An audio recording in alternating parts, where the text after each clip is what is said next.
వైఎస్ఆర్ కడప జిల్లా కాజీపేట మండలం దుంపలగట్టు గ్రామంలో విషాద ఘటన చోటు చేసుకుంది. పందులను మేపేందుకు వెళ్లిన ఇద్దరు అక్కా చెల్లెళ్లు ప్రమాదవశాత్తు నీటి గుంటలో పడి మృతి చెందారు. ఒకే కుటుంబానికి చెందిన ఇద్దరు కుమార్తెలు మృతి చెందడంతో గ్రామంలో తీవ్ర విషాదం నెలకొంది.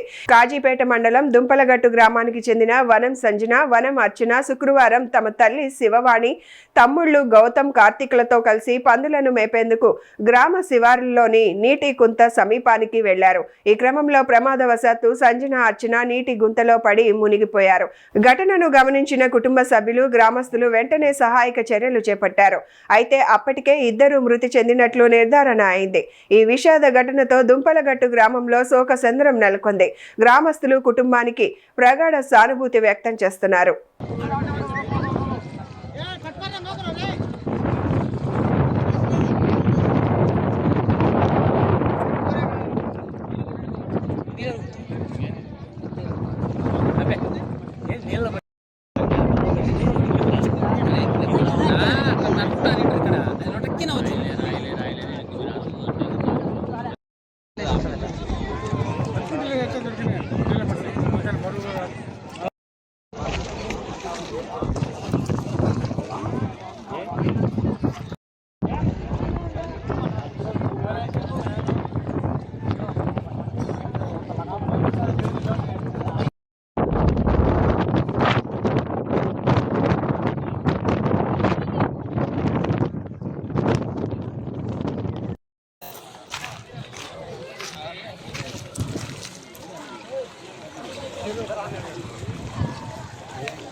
బ్రో ఇంతసేపు